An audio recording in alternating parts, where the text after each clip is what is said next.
ጫጫን ያለ ነገር የመጣ አይመስልም አሁን ላይ በጣም ትንሽ ሀገሪቱ ላይ በውስጥም በውጭም ያለው ትኩሳት እየጋለ ከመምጣቱ ጋር ተያይዞ የሆነ ነገር ሊፈጠር የሚችልበት አንዳንድ ምልክቶችን እያየን ነው ትንሽ ጫን ያለ ነገር እየመጣ አይደለም ነው ማለት ምን እየመጣ ነው መጥቷል እንጂ ኦሬዲ ኢትዮጵያ አሁን በተለይ አሁን ከኤርትራ ጋር ያለው የቃላት ጦርነት እኔም እርግጠኛ ባልሆንም በብዙ ነገሮች ደግሞ የኔ ትንበያ ሁለቱም ኃይሎች ላይዋጉ ይችላሉ የሚል ቢሆንም አሁን ግን የቃላቱ እንትን ያለቀ ይመስለኛል ስቴጁ የቃላቱ ጦርነት ደረጃ ያለቀ ይመስለኛል ወደ ተግባር ወደ አካላዊ ፍጥጫ የመግባት እንትኑ የሚጀመር ይመስለኛልና አሁን ባለው ሁኔታ ኤርትራም ኢትዮጵያም በተለይ ደግሞ ኢትዮጵያ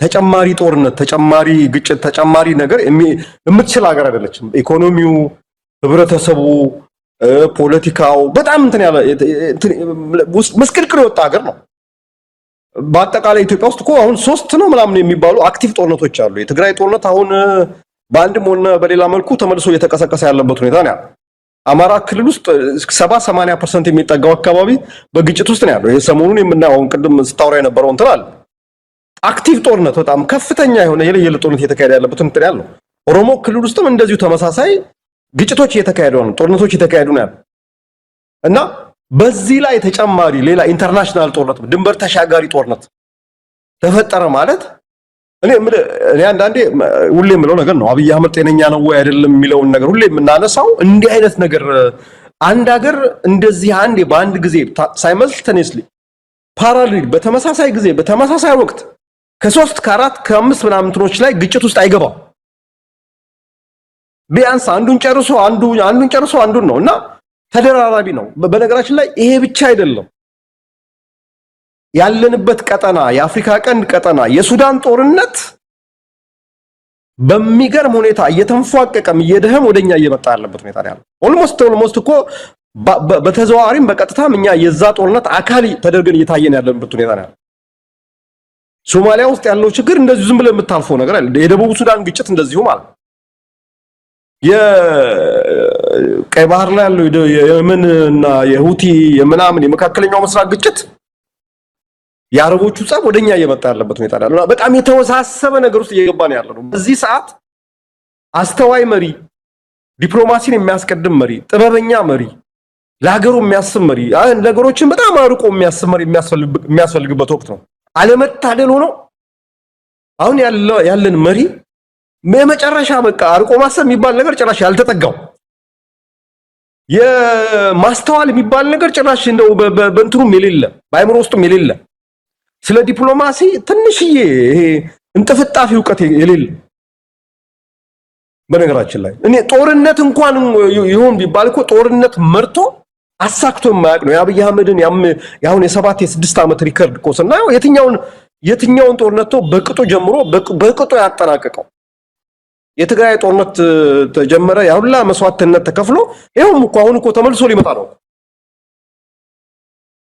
በነገራችን ላይ ሲጀመር ፖለቲካ ማለት ጦርነት ወደ ግጭቶች ልዩነቶች አለመግባባቶች ወደ ጦርነት እንዳይሄዱ መፍቻ መንገድ ነው በንግግር በመግባባት መፍቻ መንገድ ነው ፖለቲካ ሲበላሽ ነው ጦርነት አማራጭ ነው የሚመጣው ማለት አሁን ባለው ሁኔታ እኔ ባለኝ እንትን ኢትዮጵያና ኤርትራ ጦርነት ውስጥ ሊያስገባቸው ምንም ምክንያት የለም ነገር ግን ፖለቲካችን ስለተበላሸ ፖለቲካችን በታመመ ሰው እጅ ስላለ ጦርነት kind of አሁን እንትና ማን ነው ኢኮኖሚስት ኦልሞስት አይቀሬ ነው አለ በቃ ጫፍ ላይ ነው የደረሱት ያለው ቦርድ ምንም ነገር የቀራቸው ነገር የለም ነው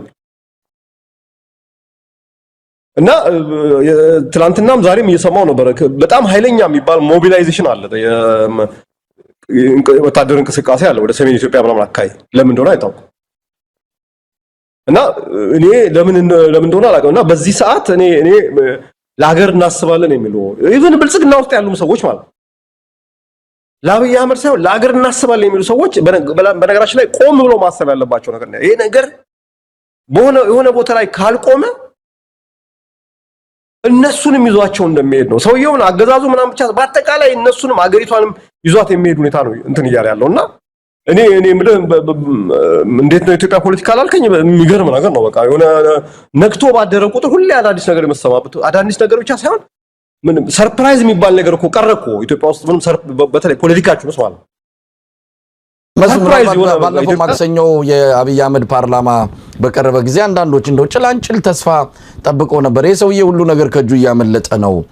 ኢትዮጵያ ውስጥ ግልጽ በሆነ መልኩ እንደው መደበቅ በማይቻልበት ሁኔታ ነገሮች ተበላሽተዋል። አብይ አህመድ ሊያስተካክል እንደማይችል ይታወቃል። ስለዚህ አንዳንድ ነገሮችን እንደው መለስ ብሎ ረጋ ብሎ ይናገራል ተብሎ ሲጠበቅ ጭራሽ ጀብደኛ ሆኖ አይኑን በጨዋጥቦ ነው የመጣው።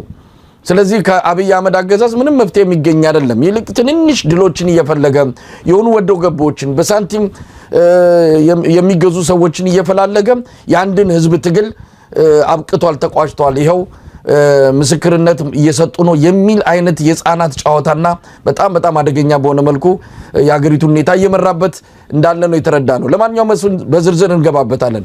ሰሜን ሸዋ፣ ጎንደር ብዙ ቦታዎች አሁን እንደምንሰማው ከሆነ በርካታ ከተሞች በፋኖ ቁጥጥር ስር ገብተዋል። በተለይ ደቡብ ጎንደር ለቆ ይወጣባቸው አሉ፣ በጦርነት የሚለቃቸው አሉ። ብዙ ቁልፍ የሆኑ ቦታዎች በፋኖ እጅ መግባታቸውን እየሰማን ያለ ነው። ለምንድን ነው ከደቡብ ጎንደር ሰራዊቱን ይዞ የሚወጣው የሚለው በራሱ በደንብ ልንመረምረው የሚገባ ጉዳይ ነው። ሰሜን ሸዋ ላይ ያለው ነገር በአብዛኛው ሰላማዊ ዜጎች ላይ ያነጣጠረ ጥቃት ነው እየተፈጸመ ያለው። በርካታ ሰዎች ተገለዋል። የአማራ ፋኖ ብሔራዊ ንቅናቄ ይህን አስመልክቶ ዓለም አቀፉ ማህበረሰብ በአገዛዙ ላይ ጫና እንዲፈጥር ጥሪ አድርጓል። ኢትዮጵያውያንም ከጎኑ እንዲቆሙ ጥሪ ያቀረበበትን መግለጫ አውጥቷል። እስቲ እንዴት እየተከታተልከው ነው? አብይ አህመድ ለ11ኛ ጊዜ ፋኖን አጠፋለሁ በተለይ ከምርጫ ጋር ተያይዞ ምርጫው ላይ እንደው ኮሽ ሳይል እናካሄዳለን ከሚል ተልዕኮ ጋር የተያያዘ ጥቃት እየፈጸመ ነው። እንዴት እየተከታተልከው ነው? ምንድነው መሰለ አሁን ኦልሞስት 30 ወራት አልፎት አሁን ወደ 3ኛ ዓመቱ የተቃረበ ያለ እንትን ነውና የአማራ ክልል ውስጥ እየተካሄደ ያለው እንቅስቃሴ በብዙ ነገር ተሞክሯል። ይሄ በመንደር ሽማግሌ ቄስ ታቦት አስይዞ መውጣት፣ ጃንጥላ መስቀል አስይዞ መለመን ምናምን፣ ከዛ በኋላ ደግሞ በአደባባይ ደግሞ ገላጋይ ነው አሸማጋይ ኮሚቴ ተብሎ ተቋቁሞ ትራቸው ማለት፣ ከዛ በኋላ ደግሞ በውስጥ በኩል በተወሰነ ሰዎችን በጥቅም በመግዛት ትግሉ የተዳከመ ማስመሰል፣ አላማውን ስቷል የመሳሰሉት ነገሮች የማድረግ እንትን አለና የመንግስት ፕሮፓጋንዳ እንዳለ ሆኖ እኮ አሁን የመንግስት ሰዎችን የምጠይቀው ነገር ተመልከቱ እንዴ እነዚህ ገሌ የሚባሉ ትልቅ ሰም ያላቸው የፋኖ መሪዎች ያሏቸው ሰዎች ሰላምን ተቀብለው ከመንግስት ጋር ለመስራት ተባብረው ለመስራት በአማራ ክልል ሰላም ለማውረድ እጃቸውን ሰጡ በተባለ እንትን ባለ ጊዜ ውስጥ ቅልጥ ያለ ማለት ድብልቅልቅ የወጣ ጦርነት እየተካሄደ ነው። ሰሜን ሸዋ፣ ደቡብ ጎንደር፣ እብናት ምናምን እንትን ያለበት ሁኔታ ያለው እና መጠየቅ መቻል እንትን ማድረግ አለባቸው ሰዎች ማለት ሰሜን ሸዋ በጣም ባለው ጂኦግራፊካል አካባቢ ቅርበት እንትን ለዋና ከተማው በአጠቃላይ በነገራችን ላይ አማካኝ የሆነ ቦታ ነው። በኢትዮጵያ ፖለቲካ ጂኦግራፊ ላይ ሸዋ በጣም እንትን ነው፣ ወሳኝ ቦታ ነው። በነገራችን ለዛ ነው ሚኒሊክ የኢትዮጵያ ንጉሠ ነገሥት ሆኖ በኋላ ላይ የወጣውና የኢትዮጵያ ማዕከላዊ መንግስት ጠንካራ ሆኖ የወጣበት ምክንያት የሸዋ ሎኬሽን ነው። ወደ ጅቡቲ የመቅረቡ ለደቡቡ፣ ለሰሜኑ፣ ለምዕራቡ ያለው ርቀት በጣም ተቀራራቢና እንትን የሆነ አማካኝ የሆነ ቦታ ነው። ሸዋ ላይ የሚሰራ ስራ በጣም ወሳኝ ነው ለማዕከላዊ መንግስት ብቻ ሳይሆን በአጠቃላይ ለአካባቢው ለሀገሪቱ ማለት እና ይሄ አሁን በተለይ አማራ ፋኖ ብሔራዊ ንቅናቄ ከተመሰረተ በኋላ አይ ቲንክ ዘመቻዎች የተቀናጁ የተካሄደ ያለበት ሁኔታ ነው ያለው። ይሄ በአንዱ ምናምን ይሄ ሁለት ስም ፈጥረው በአንዱ በዚህ የሚያካሄደው ቀርቶ አሁን የተቀናጀ ዘመቻ እየተካሄደ ነው ያለው እና ሰሜን ሸዋ ላይ ደግሞ በነገራችን ላይ ተመድቦ እየተዋጋ ያለው የመንግስት ኃይል ዋናው ኮማንዶ ሹማ አብደታ የሚመራው ማለት ነው። በጣም ማለት የመንግስት የኮማንዶ ኃይል የሚጠቀመው የመጨረሻ ማጥቃት ላይ ወይም ደግሞ ስፔሻል የሆነ ኦፕሬሽን ላይ ነው የምትምጥለው። ይሄው እስካሁን ባለፉት 3 ዓመታት ሰሜን ሸዋ ላይ የሚደረጉ ጦርነቶች ላይ በአብዛኛው የኮማንዶ ኃይል ነው እየተዋጋ ያለው። እንግዲህ አስበው ይሄንን ጦርነት ሰሜን ሸዋ ላይ ያለውን ጦርነት በኮማንዶ ኃይል ማሸነፍ ካልቻልክ በመደበኛ እንትን የሚታሰብ አይደለም ማለት። የደቡብ ጎንደሩም እንደዚሁ ተመሳሳይ ነው። የሚገርም ነገር ነው። በቃ በተከታታይ የመንግስት ሰራዊት እንዴት በማስ ነው እንትን የሚማረከው ማለት። ይሄ አካባቢ ሚሊሻ እርስ በርስ ደም ለማቃባት ተብሎ በገንዘብ በምናምን ሰዎችን ገዝተ ሚሊሻ ልዩ ኃይል አካባቢ ታጣቂ ምናምን አሰማርታ ምንም ነገር እንትን ሊል ያልቻለበት ሁኔታ ነው ያለው። እና እኔ ይሄ አይምሮ ያለው ሰው ለሀገር የሚያስብ ሰው አርቆ ማሰብ የሚችል ሰው ቢኖር ብልጽግና ውስጥም ሌላ ቦታም ነው ይሄ ነገር አያዋጣ የትም አያስኬድም። ስለ ኤርትራ ለመውረር ወይ ደግሞ ወያኔ ላይ ስለመዝመት ከማውራት በፊት ይሄንን ችግር ኦሮሞ ክልል ውስጥ ያለውን ችግር ሌላውም ችግር በፖለቲካ እንትን አግባብ መፍታት ያስፈልጋል ብሎ እንትን ማድረግ ነው የሚያስፈልገው። ይሄ የምክክር ኮሚሽን የሚባለው ድራማ አሁን እያየሁት ነበር። ላስት ዊክ ነው ምናምን ባህር ዳር ላይ የአማራን ህዝብ ጥያቄዎች ያቀረቡ ተባሉ እነዚህ እጄ የሰጡት እንትኖች ማለት ነው። እና ጀስት ኢማጂን አንደኛ ራሱ ምክክር ኮሚሽኑ ራሱ እኮ ኢትዮጵያ ውስጥ ወሳኝ በሚባሉ በኦሮሞ ልሂቃን፣ በኦጋዴን ልሂቃን፣ በትግራይ ልሂቃን ከመንግስት ውጭ ባሉት ማለት ዘንድ አናምንም በእምነት እንትን አለ ታማኝ አይደለም። በቃ ይሄ ተቋም እምነት አንጥልም ተብሎ የተጣለ እንትን ነው። አማራው ልክ እንደዛው እና እንደዚህ ዝም ብሎ ከዚህም ከዛም በተገኙ ሰዎች ጥያቄ ያቀረቡ የምክክር አጀንዳ ሲያዙ ተብሎ አሁን ሰዎች ማናል ሲሉ ነበር ተብሎ ልክ የአገር ችግር እኔ የምልህ ሰዎቹ ትልቅ ሰዎች ናቸው። እነ ፕሮፌሰር መስፍን አርአያ፣ እነ ዮናስ አዳዬ፣ እነ አምባዬ፣ እነ ሌሎችም እንዴት ነው እንትን የማይሰራ ነገር እንዴት ነው ይሰራል ብለህ ጊዜን የምታጠፋው? የሀገር ሀብት እኔ የሚያሳዝነኝ የነሱ እንትን ማድረግ አይደል፣ የሚባክነው የሀገር ሀብት ነው። በኋላ መጣበታለን። የምርጫውንም እንትን ማለት ነው። በቃ የማይሆን ምርጫ አካሄዶ የሀገር ሀብት ባክኖ አብይ አህመድ ድጋሚ ለሚቀጥለው 5 ዓመት ጠቅላይ ሚኒስትር መሆኑ ላይቀር እንትን ከማድረግ በእንዲሁ ዝም ብሎ አብይ አህመድ ምርጫ ሳናካሄድ 5 ዓመት እቀጥላለሁ ቢል ቢያውጅ ይሻላል። በነገራችን ላይ እንደዛ ሆኖ ነገሩን መጋፈጥ ይሻላል። ይሄም የምክክር ኮሚሽን የተባለው ምን እንዳልኩ ነው። ምንም ነገር ችግር ላይፈታ